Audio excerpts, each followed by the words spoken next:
Rigid body. Circular motion संपलाय. Start काय करतोय आपण? Rotational motion. फर्स्ट मध्ये तुम्हाला माहिती आहे देर आर 2 चॅप्टर्स. पहिल्या सेक्शनमध्ये 2 चॅप्टर आहेत, circular and rotational motion. Circular झालाय आपला. Let start rotational motion. Chapter अवघड आहे, विषयच नाहीये. सगळ्यात अवघड चॅप्टर मेकॅनिक्स. सगळं मेकॅनिक्स आहे त्यामध्ये. मेकॅनिक्स रिझॉल्युशन वगैरे आहे बरंच. पुली ब्लॉक सिस्टीम बरं कळलं तुम्हाला काय ऍक्च्युअली रोटेशनल मोशन. थोडा अवघड चॅप्टर आहे, नीट बघा कॉन्सन्ट्रेट करून. फुल कॉन्सन्ट्रेट करा, समजून जाईल. थोडा कन्सेप्ट यूज करा, होऊन जाईल. काय बघा, what is mean by rigid body. आता हा क्वेश्चन एकदम भारी बरं का. म्हणजे व्हॉट इज मीन एकदम स्टार्टिंग सांगतो, बेसिक टर्म सांगतो मी तुम्हाला चॅप्टरच्या.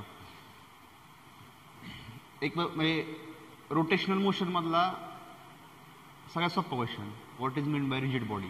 जुन्या काळातली होती ना मुलं 10-15 वर्षापूर्वी, त्यांच्या काळात हा वर्ड फेमस होता, rigid body. Rigid body, rigid body. त्यावेळेचे सर बिल शिकवायचे रिजिड बॉडी. तर रिजिड बॉडी काय ऍक्च्युली थोडा फेमस शब्द आहे, जुन्या काळातल्या मुलांना पण माहिती आहे, त्यामुळे माहित पाहिजे. What is mean by rigid body. तर रिजिड नाव आहे रिजिड, जाड. आता हा एक ऑब्जेक्ट घेतला मी, कुठलाही घ्या, इरेग्युलर शेप. आणि मी हे घेतलं रबर. हा रबर आहे आणि हा इरेग्युलर शेप ऑब्जेक्ट आहे. कुठलाही घ्या. फक्त एक कन्सेप्ट पाहिजे 11वीतला, mechanical properties of solid, elasticity. आता रबर काय आपला इलास्टिक. पण हा जो ऑब्जेक्ट घेतलाय मी, समजा दगड घेतला मी, स्टोन घेतला मी, स्टोन. इन्स्टेड ऑफ ऑब्जेक्ट मी काय यूज केलंय, स्टोन यूज केला मी, स्टोन मोठा. तर स्टोन मध्ये आणि रबर मध्ये फरक काय आहे, तर rubber is elastic material. Stone आहे का इलास्टिक, जाड आहे एकदम. ते पडलं पाया, संपला पाय आपला, गेला म्हणजे पाय गेला आपला. तर stone is not elastic, rubber is elastic material. तुम्ही ते ओढू शकता, काही करू शकता, काही करू शकता त्याच्यासोबत. पण दगड कसा आहे, समजा मी दगडाचे 2 पार्टिकल घेतले, एन नंबर ऑफ पार्टिकल्स आहेत दगड स्टोन मध्ये. मी हा आणि हा घेतला, कुठलाही घ्या, किंवा हा आणि हा घ्या. सेम रबर मध्ये मी हा एक पार्टिकल घेतला, हा एक घेतला, किंवा हा आणि हा घेतला, कुठलाही घ्या. रबरचे कोणतेही मी 2 पार्टिकल्स घेतले, स्टोनचे मी कोणतेही 2 पार्टिकल्स घेतले, आणि मी काय केलं माहिती का, एक्सटर्नल फोर्स लावला दोघांना. Same amount of external force दोघांवरती लावलं मी. काय होईल तुम्हाला काय वाटतंय, काय होईल? साधा क्वेश्चन आहे लहान मुलांचा, 5वी. रबरला जर मी कितीही ओढलं तर रबर काय होणार, एक्सटेंड. कितीही कॉम्प्रेस केलं तर आत दबलं जाणार ते. दगड होईल का तसा? कारण दगडामध्ये तुम्ही कितीही फोर्स लावा, तो हलणारच नाही जागेवर. केवढा मोठा दगड आहे बाकी, तो हलणारच नाही. तो कुठलाही वापरा तुम्ही, बारका दगड वापरा तर मोठा वापरा, तर तुम्ही कितीही फोर्स लावला ना तरी त्याला काही फरक पडणार नाही. तो कॉम्प्रेस पण होणार नाही आणि एक्सटेंड पण होणार नाहीये. काय होतंय रिअलिटीमध्ये होतंय काय माहिती का, की दगडाचे जे पार्टिकल्स आहेत किंवा स्टोनचे तुमच्या किंवा रबरचे जे पार्टिकल्स आहेत, त्या पार्टिकल्स मध्ये जो फोर्स लागतोय तो एकदम जास्त आहे, स्ट्रॉंग इंटरमॉलिक्युलर फोर्स. आणि under the application of external force त्या 2 पार्टिकल मधलं डिस्टन्स काय होते, constant.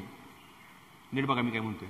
Under the application of external force या 2 ऑब्जेक्ट मधलं डिस्टन्स, या 2 पार्टिकल मधलं डिस्टन्स आणि या 2 पार्टिकल मधलं डिस्टन्स काय, constant. But in case of rubber this distance is not constant under the application of external force. It means, मला काय म्हणायचं आहे, मला एक पॉईंट सांगायचा आहे की under the application of external force, लिहू का मी, अंडर द ऍप्लिकेशन ऑफ, एक पॉईंट बघतोय ना आपण, त्यामुळे थोडं वहीत नाही लिहिलं तरी चालेल, कारण नोट्समध्ये मला सगळं दिलंय, मी लिहिलं तरी चालेल प्रॅक्टिससाठी.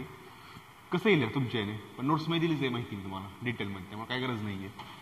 Under the application of external force if distance between 2 particles remain constant, that object is rigid. काय म्हणलं मी की under the application of external force if the distance between 2 particles always remains constant, then that object is called as rigid object. मी जर 2 example घेतले तर मी 2 example मध्ये काय म्हणणार, this object is called as rigid body.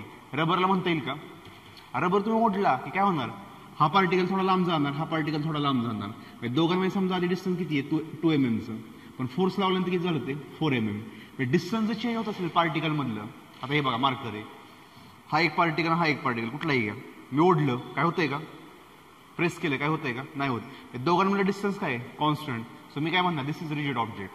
कुठलाही घ्या, chair, table, हा board, ही वॉल, काही घ्या तुम्ही, all are rigid object. But ह्या दोघांमध्ये रबरमध्ये जे इलास्टिक मटेरियल्स आहेत ना, इलास्टिक मटेरियलमध्ये कधीही क्ले घ्या तुम्ही, लहान मुलं आहेत खेळत बनवतात तसलं बघा, क्लेमध्ये तुम्ही प्रेस केलं की ते वाढणार, दाबलं की कम्प्रेस केलं की कमी होणार.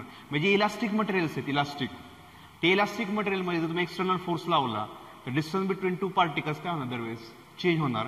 मी त्याला काय म्हणणार दिस इज नॉट रिजिड बॉडी.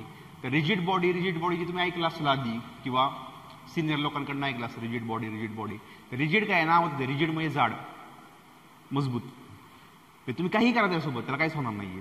त्याच्यावरती नाचा, खेळा, उडी मारा, काय होणार, टेबलावरती उडी मारली काय होणार आहे का, हा तुटेल टेबल, ब्रेक होईल, चेअरवरती उडी मारली तुटेल चेअर.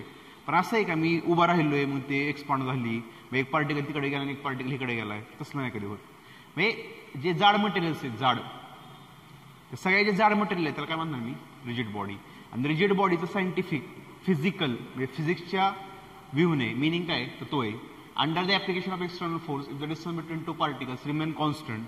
एक्सटर्नल फोर्स लावून सुद्धा कॉन्स्टंट असेल then that object is called as rigid object. आणि रोटेशनल मोशनमध्ये आता जे आपण स्टडी करणार आहे टोटल त्या सगळ्या स्टडीमध्ये वी आर युझिंग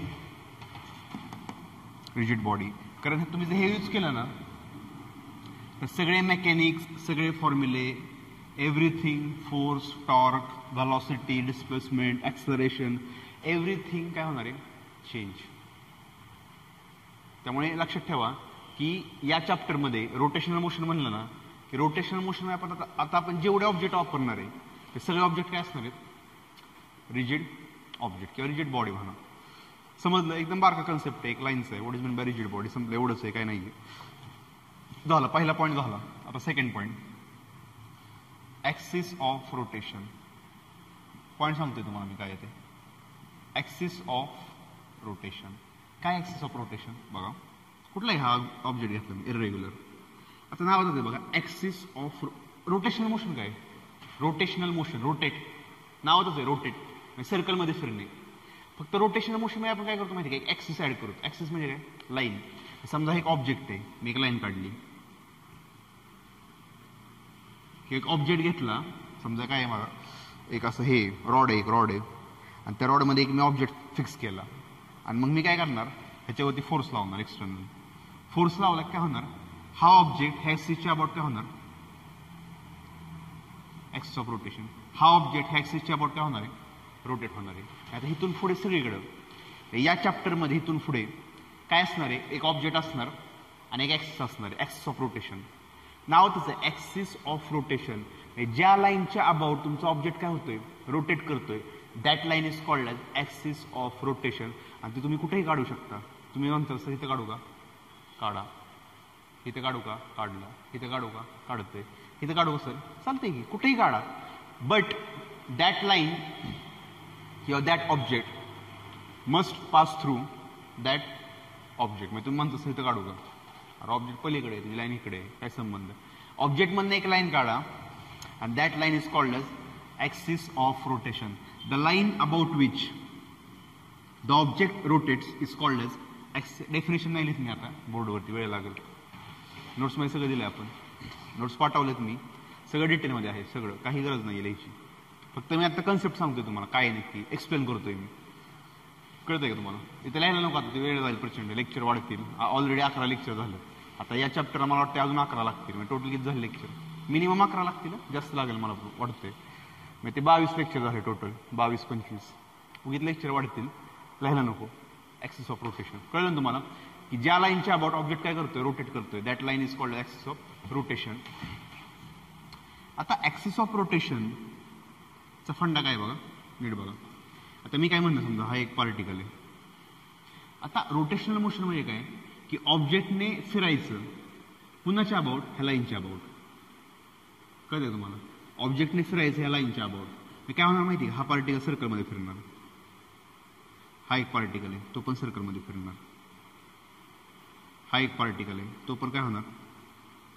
म्हणजे जेवढे पार्टिकल्स आहेत त्या ऑब्जेक्टमध्ये, all particles perform circular motion. आणि सगळ्यात इम्पॉर्टंट पॉइंट,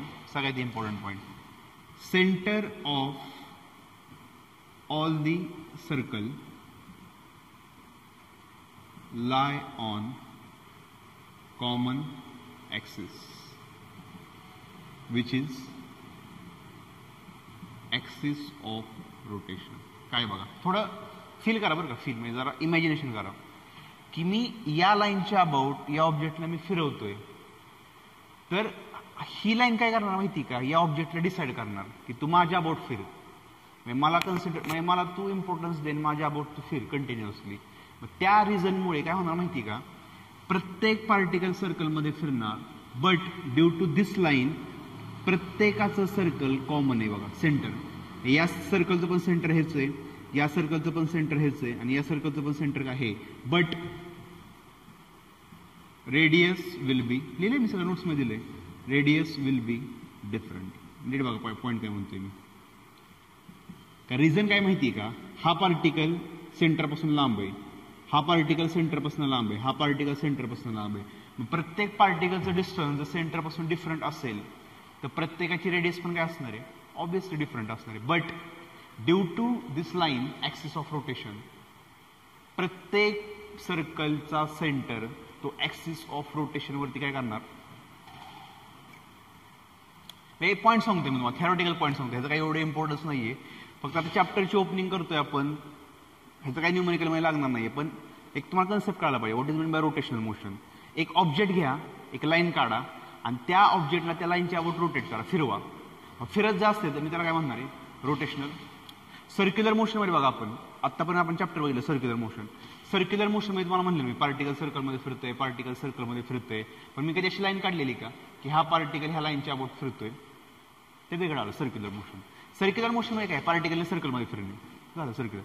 रोटेशनल मोशन म्हणजे काय, पार्टिकल सर्कलमध्ये फिरणार, पण तिथे एक लाईन असणार आहे, त्या लाईनच्या अबाउट फिरणार. अबाउट जर फिरत असेल तर रोटेशनल मोशन, लाईन जर नसेल तर मी काय म्हणणार, सर्क्युलर मोशन. रोटेशनल मोशन मध्ये पॉईंट लक्षात ठेवा की रोटेशनल मोशन मध्ये असणार काय, एक ऑब्जेक्ट असणार. कसलं ऑब्जेक्ट असणार आहे, रिजिड. त्या ऑब्जेक्टवरती मी एक लाईन काढणार, त्या लाईनला मी काय म्हणणार, ऍक्सिस ऑफ रोटेशन, की ज्या लाईनच्या अबाउट ऑब्जेक्ट काय होतोय, रोटेट होतोय. That line is called axis of rotation. आणि थोडं जर विचार केला आपण तर आपल्याला एक गोष्ट काय कळते की centre of all the circle lie on the common axis, हा एक पॉईंट आहे. आणि सेकंड काय, जेवढे पार्टिकल सर्क्युलर मोशन करतायत त्या प्रत्येकाची रेडियस काय असणार आहे, different, but centre will be common. तर हा झाला एक पॉईंट, ऍक्सिस ऑफ रोटेशन. हे दोन पहिले ओपनिंगचे पॉईंट आहेत, what is mean by rigid body आणि what is mean by axis of rotation. आता आपण सगळ्यात मेन पॉईंट चालू करूया, सगळ्यात मेन चॅप्टरचं हार्ट, हृदय, सगळ्यात मेन खतरनाक पॉईंट. चॅप्टर नेट करा बरं का, तर तुम्हाला एक सांगतो मी पॉईंट. बऱ्याच जणांना अवघड वाटत असेल फिजिक्स, पण तुम्हाला एक रियालिटी सांगतो मी. म्हणजे रियालिटी काय माहिती का, मला माहिती आहे, बाकीच्यांना माहित नाही कुणालाच, कारण मी इंजिनिअरिंग केली तेव्हा मला माहिती आहे. हा जो सब्जेक्ट आहे ना फिजिक्स, बरेच जण काय करतायत, फिजिक्सचा आपण व्हिडिओ नंतर बघू, फिजिक्स थोडा अवघड आहे. आता ज्यांना इंजिनिअरिंगला जायचं आहे त्यांच्यासाठी सांगतोय मी पर्सनली, माझं हे सांगतोय तुम्हाला मी पॉईंट काय. ह्याचा चॅप्टर आहे ना हा रोटेशनल मोशन, ह्याचं थोडं ॲडव्हान्स कुठे आहे माहिती आहे का, इंजिनिअरिंग मेकॅनिक्समध्ये थोडं ॲडव्हान्स आहे, अवघड आहे सांगतोय. त्यात तुम्हाला सांगितलं मी फिजिक्समधले FM, fluid mechanics. Fluid mechanics आपला फेवरेट आहे. कुणालाही सांगा तुम्ही कुठल्याही इंजिनिअरिंगच्या मुलाला जावा त्याला फक्त म्हणा FM आहे का तुला, नुसतं म्हणायचं FM लाडाने, त्याला माहिती FM म्हणजे काय.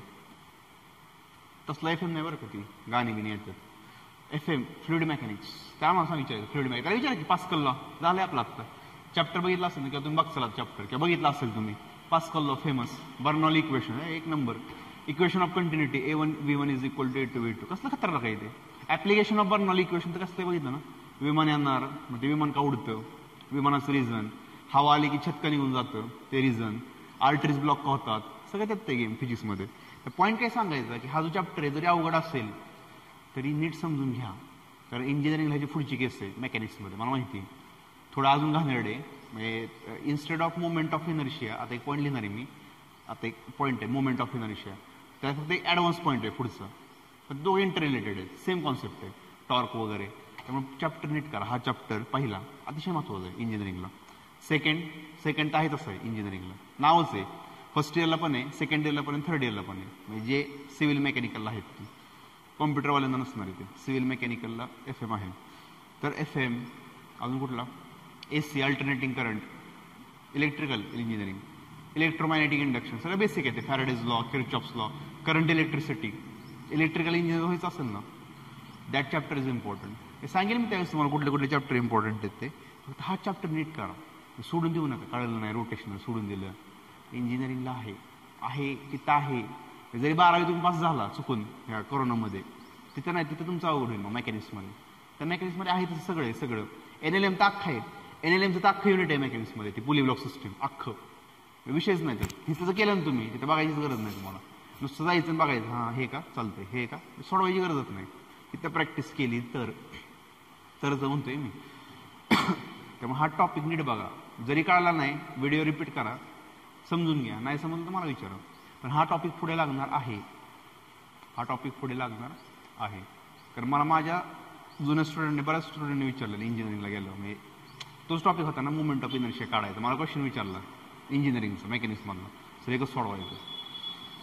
आता तिथला थोडी मेथड वेगळी आहे. मी फक्त बघितलं, मी निम्म सुटलं, मला नाही सुटलं ते एक्झाम्पल, पण तिथलं मेथड वेगळी आहे ना ती. पुढचं ॲडव्हान्स होतं जरा ते. आता पोर्शन थोडा चेंज झाला आहे ना, त्यामुळे फक्त पण ते मला कळलं की मोमेंट ऑफ इनर्शिया पण तिथं आहे. त्यामुळे टॉपिक नीट करा. जरी समजला नसेल तरी रिपीट करा, मला विचारा. सोडून नका देऊ, सोडून दिले अवघड होईल. कारण सगळ्यात मेन चॅप्टर आहे फिजिक्समधला रोटेशनल मोशन. कुणालाही विचारा, रिजिड बॉडी डायनॅमिक्स फिजिक्समधला अवघड चॅप्टर. पण न्यूमरिकल्स मी तेवढेच घेणार आहे, तेवढे तुम्हाला कळले पाच विषय संपला. तर बघूयात आपण टॉपिक काय आपलं मेन. मोमेंट नाही बरं का, मोमेंट. त्याला लाडाने काय म्हणतात माहिती का, MI. लाडाने काय म्हणतात, MI. Not mission impossible. Mission impossible माहिती ना, पिक्चर आहे टॉम क्रूजचा, तो नाही तो. MI मुलांना माहीत असेल, मुलींना माहीत नाही, मुलांना माहीत असेल. MI ज्यांनी बघितलं पिक्चर ते भारी पिक्चर आहे. आता नका बघू, आत्ता हे बघा आपण. Moment of inertia, MI. नीट बघा, मुवमेंट नाही आहे, मोमेंट आहे, MOMENT. Moment of inertia, MI. सगळ्यात मेन टॉपिक आहे रोटेशनल मोशन. मला सगळ्यात मेन टॉपिक, ह्याच्यावरती बरेच न्यूमरिकल आहेत, बरेच न्यूमरिकल फॉर्म्युले. आता हाच मेन टॉपिक आहे. Rigid body except rotation timepass होता, ते सोडून द्या. हे बघा मेन मोमेंट ऑफ इनर्शिया काय. MI इनर्शिया काय, इनर्शिया झालं आपलं कुठं 11वी कायनेमॅटिक्समध्ये. What is mean by inertia. Inertia म्हणजे काय, बॉडीची टेंडन्सी. बॉडीची काय tendency to remain at rest or in motion. बघा मी काय म्हणतोय, नीट बघा काय म्हणतोय मी, नीट बघा. आता हा मार्कर आहे, म्हणजे मी रिअल कॉन्सेप्ट सांगतोय तुम्हाला. पुस्तकी डेफिनेशन नाही सांगत मी, एक फील्डचं डेफिनेशन सांगतोय. What is mean bye movement of inertia. आता हा ऑब्जेक्ट आहे, आता हा असंच आहे. 10 वर्षाने आलो, 20 वर्षाने आलो, तर हा ऑब्जेक्ट कसा राहणार आहे. तर कोणच नाही आहे ना, मी सगळं बंद केलं, टेबलवरती हा ठेवला. 10 वर्षांनी जरी आलो मी, तरी हा मार्कर कुठं असणार आहे, तिथंच असणार आहे.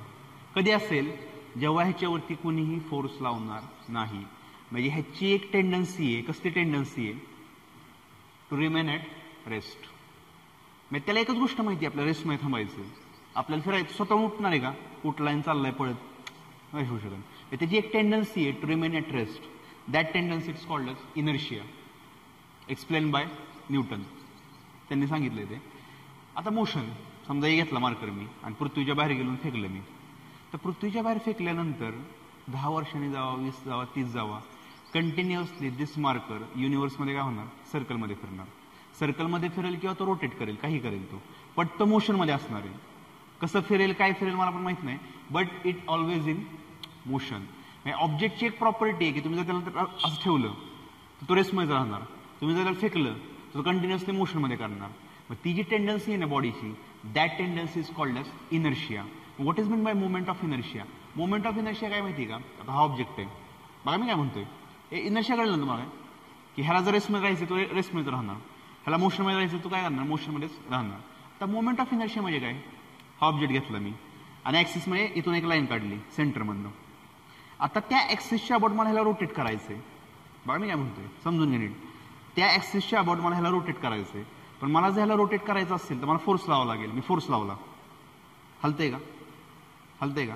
आता बघा हल्लं म्हणजे स्टार्टिंगला मी 1 न्यूटन लावला, तो फिरला का? 2 लावला, फिरला का? 3 लावला मी, 3ला थोडा हल्ला, 4ला बघा पूर्ण गेला. मी सांगतोय काय, मी अप टू 3 न्यूटन हा ऑब्जेक्ट फिरला का माझा? नाही फिरला. का नाही फिरला माहिती का? कारण अप टू 3 न्यूटन या ऑब्जेक्टने मला फोर्स लावला अपोजिशनचा. मी 1 न्यूटन लावला, तो काय म्हणला मला नाही फिरायचं, कारण माझी टेंडन्सी काय? रेस्ट. मी 2 न्यूटन लावला, तो काय म्हणला माहिती का? माझी टेंडन्सी आहे कसली? रेस्ट. मी 3 न्यूटन लावला, 3 न्यूटन ह्याला सहन नाही झालं, तो लगेच मूव्ह झाला थोडा. आणि जेव्हा मी 4 लावला तेव्हा तो पूर्ण मूव्ह झाला. म्हणजे अप टू 3 न्यूटन तो हलत नाहीये, कारण त्याची टेंडन्सी काय? To remain at rest. हा जो अपोजिशनचा फोर्स आहे अप टू 3 न्यूटन की मी हलणार नाही, that thing is called as moment of inertia. पुस्तकात दिलं नाही बरं काही, पुस्तकात एक फॉर्म्युला दिलाय आणि फॉर्म्युल्याची डेफिनेशन तयार केली की मास आणि डिस्टन्सचा स्क्वेअर करा, that term is called as moment of inertia. पण मोमेंट ऑफ इनर्शियाचं एक फील आला का? फील आहे तुम्हाला? फील आला असेल की what is mean by moment of inertia, की हा ऑब्जेक्ट कुठलाही घ्या, बघा खुर्ची घेतली, आता खुर्चीला मी 1 न्यूटन लावला, तो फिरेल का? 2 लावला, 3 4 5 6 7. टेबल घेतला मी, टेबलला 10 न्यूटन लावला, फिरलाच नाही तो. 11 न्यूटन लावल्यानंतर त्याने फिरायला लागला सर्कलमध्ये. अप टू 10 न्यूटन त्याने मला अपोजिशनचा फोर्स लावला, that thing is called as moment of inertia. The resistance provided by the object for the rotational motion is called as moment of inertia. समजा, दिमाग बत्ती जली का? The resistance offered by the object, resistance दिला ना मला, 3 Newton पण फिरलं काही नाही, फिरलं ना, त्याने रेजिस्टन्स केला मला. The resistance offered by the object to the rotational motion is called as moment of inertia. आता प्रत्येक ऑब्जेक्टचा मोमेंट ऑफ इनर्शिया काय असणार आहे? डिफरंट. आणि बघू आपण आता कुठले ऑब्जेक्ट आहेत, काय करायचं आहे ते. आता मोमेंट ऑफ इनर्शियाचं मी हे मिनिंगवाला डेफिनेशन दिली तुम्हाला. रियालिटीमध्ये डेफिनेशन वेगळी आहे तुमच्या पुस्तकात. काय डेफिनेशन सांगू तुम्हाला काय? आता बघा, हा ऑब्जेक्ट आहे इरेग्युलर शेप, हा काय? Axis of rotation. हा पार्टिकल घेतला मी, मास m1, मास m2, मास m3. बघा मी काय म्हणतोय, या ऑब्जेक्टवरती n नंबर ऑफ पार्टिकल्स आहेत आणि प्रत्येक पार्टिकलचं मास सेम असेल किंवा डिफरंट असेल, बट प्रत्येक पार्टिकल वेगवेगळ्या डिस्टन्सवरती सिच्युएटेड आहे. नीट बघा मी काय म्हणतोय. m1 पार्टिकल r1 डिस्टन्सवरती आहे ॲक्सिस पासून, m2 पार्टिकल r2 डिस्टन्सवरती ॲक्सिस पासून, m3 पार्टिकल r3 डिस्टन्सवरती आहे ॲक्सिस पासून. तर according to physics, according to scientist आणि अकॉर्डिंग टू तुमचा पुस्तकातला फॉर्म्युला, त्यांनी एक फॉर्म्युला काढला ज्याचं प्रूफ नाहीये. ते काय म्हणतायत की या ऑब्जेक्टला जर मला रोटेशन करायचं असेल, रोटेशन फिरवायचं असेल, त्या रोटेशनल मोशनचा फिरवायचा असेल तर स्टार्टिंगला मला तो अपोज करणार. That opposition is called as moment of inertia. ते काय म्हणतायत की या ऑब्जेक्टचा ऑपोजिशनचा जो फॅक्टर आहे मोमेंट ऑफ इनर्शिया, तो किती असणार माहिती का? Summation of mi/ri square, where i stands from 1 to n. आणि जर तुम्ही सॉल्व्ह केलं तर moment of inertia of the object will be capital mr square. काय म्हणतो नीट बघा. आणि हा बेसिक फॉर्म्युला आहे in order to calculate mi. काय म्हणतो मी मला नीट प्रूफ नाही आहे, हे तुम्हाला लक्षात ठेवावं लागेल. हे माहिती आहे तुम्हाला, समेशन मॅथमॅटिक्समध्ये झालं असेल की ॲडिशन. मी काय करणार बघा, आता मला ह्या ऑब्जेक्टला फिरवायचं, मी फोर्स लावलं. आता ऑब्जेक्टला फिरवायचं म्हणजे कुणाला फिरवायचं? हे काय ह्याला, हे काय ह्याला ऑब्जेक्टला फिरवताय म्हणजे कुणाला फिरवताय माहिती आहे का तुम्ही? ऑब्जेक्टवरती जेवढे पार्टिकल्स आहेत त्या सगळ्यांना फिरवताय तुम्ही. मग सगळ्या पार्टिकलचं मास ऍड करा mi, आणि सगळ्या पार्टिकलचं जे डिस्टन्स आहे ना ते पण मॅटर करतं. कोण म्हणलं? सायंटिस्ट म्हणले, आपल्याला माहित नाही. ते काय म्हणले की तुम्हाला जर ह्याला फिरवायचं असेल तर प्रत्येक पार्टिकलचे डिस्टन्स आहे ना r3, r2, r1 ते पण महत्वाचं आहे. पण ते कसं महत्वाचं आहे माहिती का? त्याचं स्क्वेअर करा, ri स्क्वेअर. म्हणजे प्रत्येक पार्टिकलचं मास प्रत्येक पार्टिकलचं डिस्टन्स कुठून ऍक्सिस ऑफ रोटेशन पासून त्याचा काय करा स्क्वेअर करा. तुम्ही हे जर सगळं ऍड करत बसला प्रत्येक पार्टिकलचं नोट्समध्ये दिलंय बघा मी. आय म्हणजे काय ही व्हॅल्यू 1 to n म्हणजे n number of particles. n number of पार्टिकलचे मास ऍड केले, n नंबर ऑफ पार्टिकलचे डिस्टन्सचा स्क्वेअर केला तर तुम्हाला जो फॅक्टर मिळणार आहे ना तो फायनल हा असणार आहे. आणि that thing is called as m into m काय टोटल बॉडीचा मास आणि r काय डिस्टन्सचा स्क्वेअर. ते जाऊ दे ते आपण नंतर बघूयात mr स्क्वेअर. पण एक लक्षात ठेवा की r काय actually distance of particle from axis of rotation. Final formula काय झाला तुमचा बेसिक फॉर्म्युला mr स्क्वेअर. आणि ह्याच्यावरून तुमची डेफिनेशन काढली. काय डेफिनेशन काढली?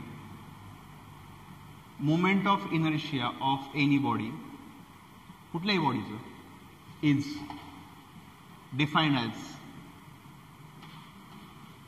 प्रोडक्ट ऑफ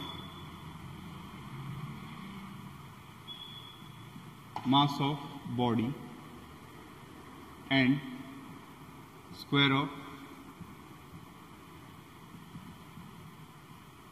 distance एवढं ठेवा. नोट्समध्ये लिहिलं मी आता वरच्यावर देतोय मी. मोमेंट ऑफ इनर्शियाची डेफिनेशन काय बघा.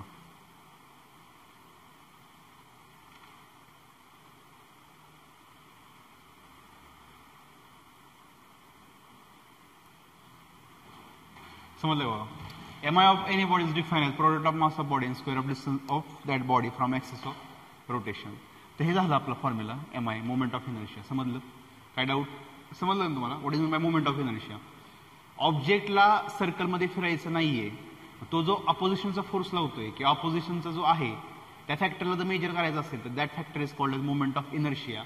आणि मोमेंट ऑफ इनर्शिया जर काढायचं असेल तर तुमच्याकडे काय पाहिजे? तुमच्याकडे बॉडी पाहिजे, तुमच्याकडे ऍक्सिस पाहिजे आणि प्रत्येक पार्टिकलचं मास तुम्हाला माहित पाहिजे आणि प्रत्येक पार्टिकलचं डिस्टन्स ऍक्सिस पासून माहित पाहिजे. आणि रिलेशनशिप कसं आहे की प्रत्येक पार्टिकलचा मास घ्या, डिस्टन्सचा स्क्वेअर करा, ते ऍड करा, यू विल गेट फॉर्म्युला. आणि mr स्क्वेअर डॉक्यात फीड करा. सगळ्यात पहिला फॉर्म्युला आहे चॅप्टर मधला रोटेशनल मोशन मधला mr square. Moment of inertia of this object is called as is equal to mr square. Feel आला का तुम्हाला?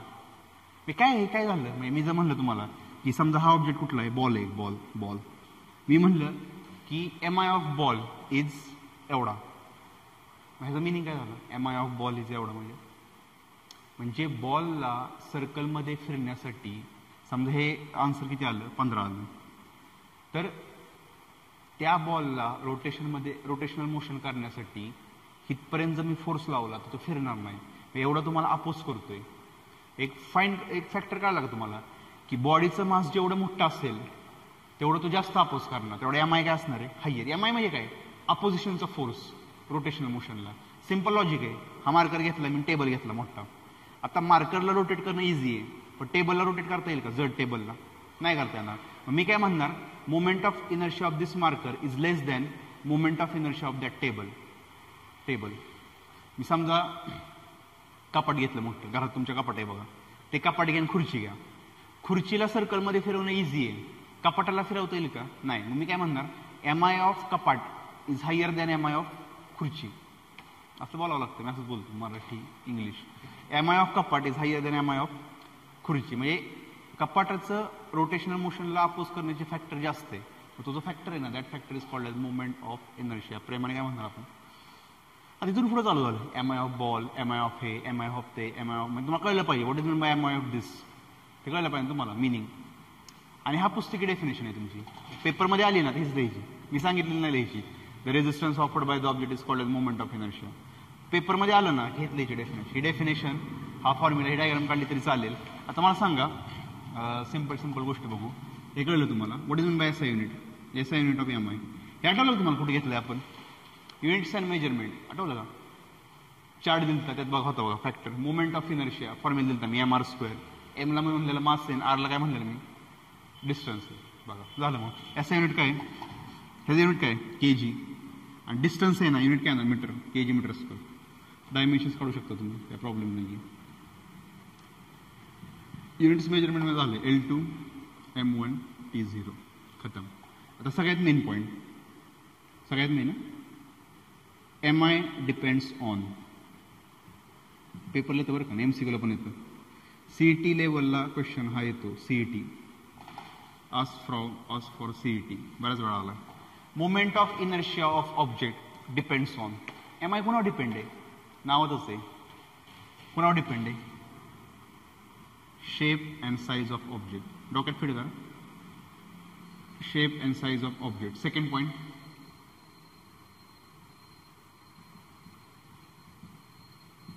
मास ऑफ ऑब्जेक्ट. कुणावर डिपेंड आहे बघा? Shape and size of object. ह्यात ऍड केलं तरी चालेल. Position of axis.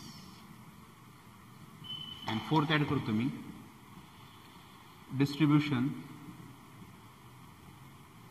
Of mass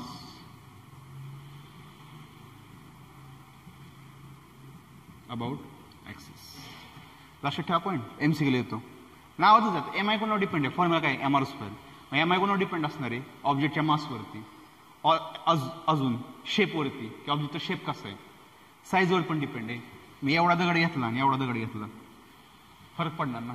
size, shape, घाणेरडा शेप असेल तर रोटेट करणं अजून अवघड आहे.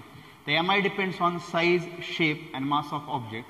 हा पहिला पॉईंट घेतला तरी चालेल, एकत्र गेलं तरी चालेल. हे दोन. Second point, it depends on position of axis. सगळ्यात मेन पोझिशन ऑफ ऍक्सिस आहे. सगळ्यात मेन पोझिशन ऑफ ऍक्सिस सगळ्यात मेन येते. आणि थर्ड काय? Distribution of mass about the axis. काय मिनिंग काय पोझिशन ऑफ ऍक्सिस? तुमचा ऍक्सिस कुठे आहे? कसं असतं माहिती आहे का? तुम्हाला एक हे सांगतो, मला कन्सेप्ट सांगतो, तुम्हाला एक आयडिया येईल. दरवाजा तुम्ही बघितला असेल. आता मला एक सांगा, दरवाजा तुम्ही ओपन करता, उघडता, लावता. तुम्ही दरवाजाला फोर्स कुठला लावता? नीट बघा. हा तुमचा दरवाजा आहे. हा दरवाजा फिक्स केला आहे मी. प्रत्येकाच्या घरी दरवाजा फिक्स असतो. तुम्ही दरवाजा कुठे उघडता? इथे हँडल असतो बघा. म्हणजे हा काय माहिती आहे का? सगळ्यात फेमस एक्झाम्पल आपल्या घरातलं AOR, ऍक्सिस ऑफ रोटेशन. की या लाईनच्या अबाउट तुमचं दार काय होतंय? कंटिन्युअसली फिरतंय. तुमचं दार बाय कसं आहे? हे रोटेशनल मोशन आहे बाळा. एक ऍक्सिसला तुमचं दार फिट केले, तुम्ही मग हलवता येते. ऍक्सिस ऑफ रोटेशन करता, सॉरी मूव्ह करता येते. ही जी लाईन आहे तुम्ही दार फिक्स केले ते ऍक्सिस ऑफ रोटेशन आहे. आणि ही तुमची रिजिड ऑब्जेक्ट आहे. आणि तुम्ही एक लक्षात ठेवा की दार जेव्हा तुम्ही उघडता तेव्हा तुम्ही इथं हँडलला तुम्ही उघडता. तुम्ही कधी इथं लावलाय फोर्स? इथं लावलाय फोर्स कधी? म्हणजे जिथं तुमचं दार फिट केले त्या शेजारी फोर्स लावलाय, तिथनं दार उघडले का तुम्ही? कधीच उघडणार नाही. इथं लावा, कधीच उघडणार नाही.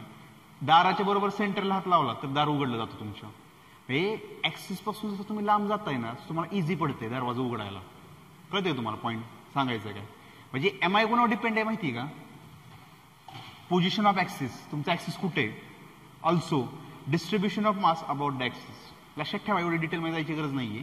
हे थेरॉटिकल पॉईंट्स आहेत. फक्त मी एक सांगतोय पॉईंट की दरवाजा उघडताना तुम्ही हँडलला धरता. जिथे तुमचा दरवाजा फिक्स आहे तिथे तुम्ही फोर्स नाही लावत, उघडू शकत नाही दार. ट्राय करा घरी. जिथे फिक्स केलंय तिथे फोर्स लावाय ट्राय करा, उघडू शकत नाही तुम्ही. कारण ते ह्याचा सगळा खेळ मुवमेंट ऑफ इनर्शियाचा. अपोजिशन. दरवाजा म्हणतोय का मला फिरायचंय, तुम्ही ढकलताय त्यामुळे तो फिरतोय. मग तो ऑपोज करतोय ना दरवाजा. मग तुम्ही इथं लावल्यावर उघडू शकत नाही दरवाजा. म्हणजे तो एक पॉईंट आहे की ऍक्सिस वरती आणि डिस्ट्रीब्युशन ऑफ मास त्याच्यावरती तो डिपेंड असणार आहे. हे लिहून घ्या वहीमध्ये किंवा बघा तुमच्या फॉर्म्युला, डेफिनेशन, युनिट, डायमेन्शन. काय डाऊट नसेलच मला वाटतं. सगळ्यात भारीच चाललंय आपलं, म्हणजे कन्सेप्च्युअल चाललंय ना, मिनिमी चाललंय. Rigid, axis of rotation. त्यामुळे काय डाऊटचं मला नाही वाटत. असला तरी विचारा बिंदास, डाऊट नका ठेवू. तर हा पॉईंट सगळ्यात इम्पॉर्टंट आहे, तो लक्षात ठेवा. एक्झामला MI लिहून घे. Moment of inertia. आता बघा काय म्हणते मी. हे झालं सगळं, फॉर्म्युले वगैरे झाले, डेफिनेशन झाली. आता बघा, आता देर आर 5 ऑब्जेक्ट्स. मी काय म्हणते, एक मिनिट.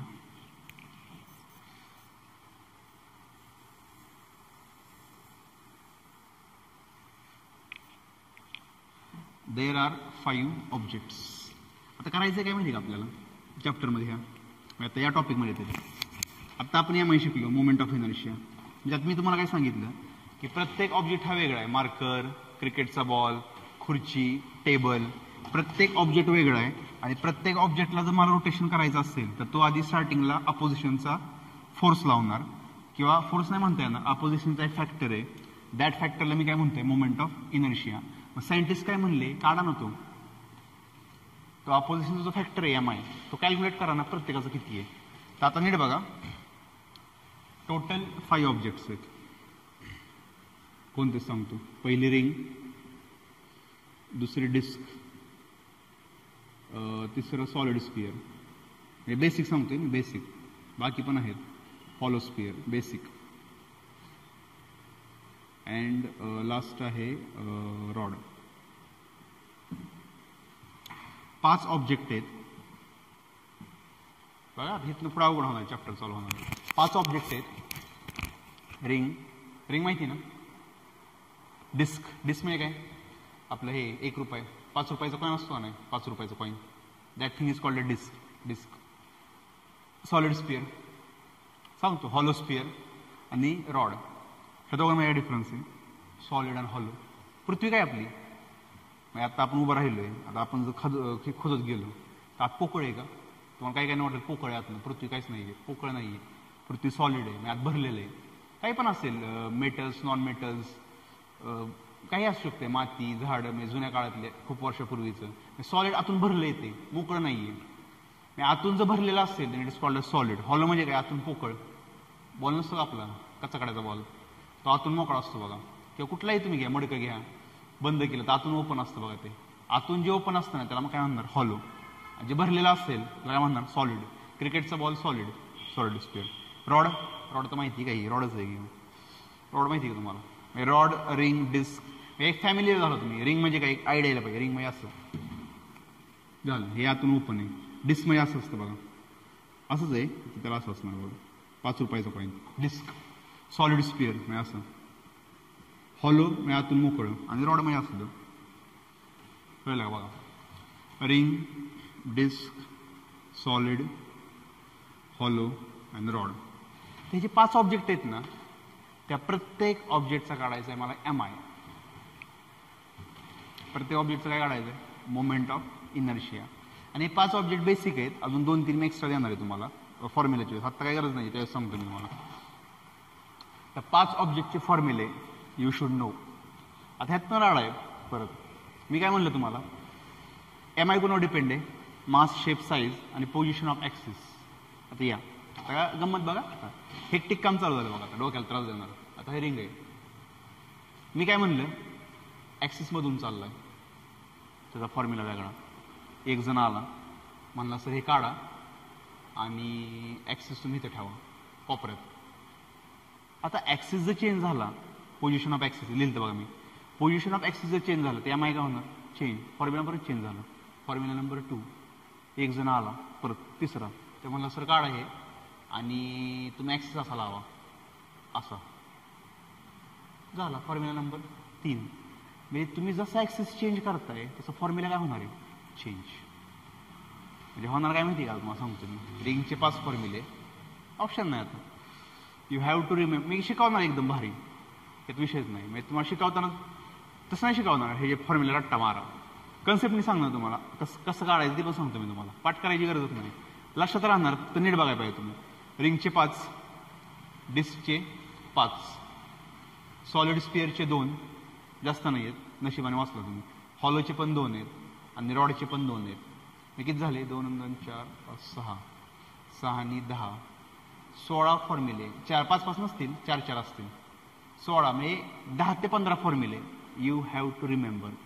कारण ह्याच्यावरती CET असू, नीट असू, कुठली पण एक्झाम असू, ह्याच्यामध्ये फिक्समध्ये क्वेश्चन, फिक्समध्ये ह्या चॅप्टरला सोडू शकत नाहीत. रोटेशनल मोशन सगळ्यात मेन चॅप्टर आहे CET नीट JEE साठी. ह्याच्यावरती क्वेश्चन फिक्समध्ये येतो, फिक्समध्ये. ह्या वर्षी तेवढा सोप्पा क्वेश्चन आलता ना 2021ला, हे सोप्पा आलता. काय आलता क्वेश्चन माहिती आहे का, की ॲक्सिस रिंगमधनं चाललाय, ॲक्सिस डिस्कमधनं चाललाय, ॲक्सिस सॉलिड स्पिअरमधनं चाललाय आणि ॲक्सिस हॉलो स्पिअरमधनं चाललाय. तर प्रत्येकाचा एम आय किती असेल आणि त्या एम आयचा रेशो घ्या. एवढा सोप्पा क्वेश्चन आला, लहान मुलांचा क्वेश्चन आला. ह्याचा एम आय किती आहे, MR². ह्याचा किती आहे, MR²/2. ह्याचा किती आहे, 2/5 MR². ह्याचा किती आहे, 2/3 MR². ह्याचा किती आहे, ML²/2. माझं पाठ झालंय. तर तिघांचं त्यांनी काय केले, त्यांचं काय ते म्हणतात की सगळ्यांचा रेशो घ्या. एकदम लहान मुलांचा क्वेश्चन आला होता, काहीच नव्हतं काहीच करायचं नव्हतं, एक्स एकच दिल का असा. हे राड आहे, ह्यामध्ये सगळा राड आहे, कुठून काय करताय काय नाही करताय सगळा खेळ येतो. हे मोठं जाणार आहे, आपलं मोठं जाणार आहे. पण हे जर मला काढायचं असेल हे फॉर्म्युले, तर मला 2 थेरम माहीत पाहिजेत, मेन थेरम 2 थेरम. ते 2 थेरम जर माहीत असतील then and then only I can calculate these formulas. आता ते 2 थेरम काय आहेत ते नीट बघा, समजून घ्या, कारण फायनल पेपरला थेरी पेपरमध्ये तुमचं बोर्डला वगैरे किंवा शाळेच्या एक्झाममध्ये त्याच्यावरती फिक्समध्ये क्वेश्चन येणार. सॉरी, ते 2 थेरम आहेत ना, 2 मधले एक थेरम फिक्समध्ये येणार. तर 2 थेरमचं नाव आहे, एक काय पॅरलल ॲक्सिस थेरम आणि सेकंड आहे परपेंडिक्युलर ॲक्सिस थेरम. तर 2 थेरम बघूयात आपण काय आता, नीट बघा प्रूफ कसं करतोय मी. एक काम करू माहिती किती झाले, 40 मिनिटं. नेक्स्ट लेक्चरला बघू, आता वेळ लागेल त्याला. कळलं ना तुम्हाला आत्तापर्यंत झालेलं सगळं. Rigid body, moment of inertia, axis of rotation, प्रत्येक पार्टिकल सर्कलमध्ये फिरतोय, प्रत्येक पार्टिकलचं सेंटर एकच आहे, रेडियस काय डिफरंट आहे. ॲक्सिस ऑफ रोटेशन म्हणजे काय, ज्याच्या अबाउट ऑब्जेक्ट काय होतोय रोटेट करतोय. What is mean by moment of inertia, अपोजिशनचा फोर्स किंवा opposition to the rotational motion is called as moment of inertia. Moment of इनर्शियाचा फॉर्म्युला आहे mr², ऑब्जेक्टचा मास आणि डिस्टन्सचा square. SI unit dimension, SI unit काय KG metre square, dimension बघितले. MI कोणावर डिपेंड आहे, ऑब्जेक्टच्या शेपवरती. खुर्ची वेगळी, मोबाईल वेगळा, मोबाईलला फिरवायचं आणि खुर्चीला फिरवायचं आहे, डिफरंट आहे ना. मोबाईलचा शेप कसा आहे, रेक्टँगल आहे, खुर्चीचा वेगळा असतो, म्हणजे फॅक्टर वेगळा आला ना, दोघांचं MI काय येणार, डिफरंट येणार आहे. ते झालं आपलं MIचं. आत्ता मी तुम्हाला सांगितलं की MI आपल्याला कोणाकोणाचं बघायचं आहे, disc, ring, solid sphere, hollow sphere, आणि तुम्हाला सांगितलं पण सगळ्याची मिनिंग काय ते. आणि त्यांचा MI जर काढायचा असेल तर आपल्याला काय करावं लागेल, 2 थेरम बघावे लागतील. ते 2 थेरम आपण नेक्स्ट लेक्चरला बघू. थेरम बघितले की त्या 5 ऑब्जेक्टचे फॉर्म्युले सांगतो मी तुम्हाला, कसे लक्षात ठेवायचे आणि कसं फाईंड करायचं. ते सोपं आहे, काय अवघड नाही आहे. 2 थेरमवरून ते फॉर्म्युले काढायचे. आणि एकदा का फॉर्म्युले काढले की अजून एक टॉपिक बघू, रेडियस ऑफ गायरेशन, आणि मग MI वरती न्यूमरिकल्स बघूया. सगळ्यात मेन MIचे न्यूमरिकल्स अवघड आहेत थोडे, बघूयात आपण. झालं मग MIचा टॉपिक संपला, मग पुढचा टॉपिक स्टार्ट करू. चालतंय, बघू आता नेक्स्ट लेक्चरला आपण 2 प्रूफ बघूयात आपण आपले नेक्स्ट लेक्चरला. चला.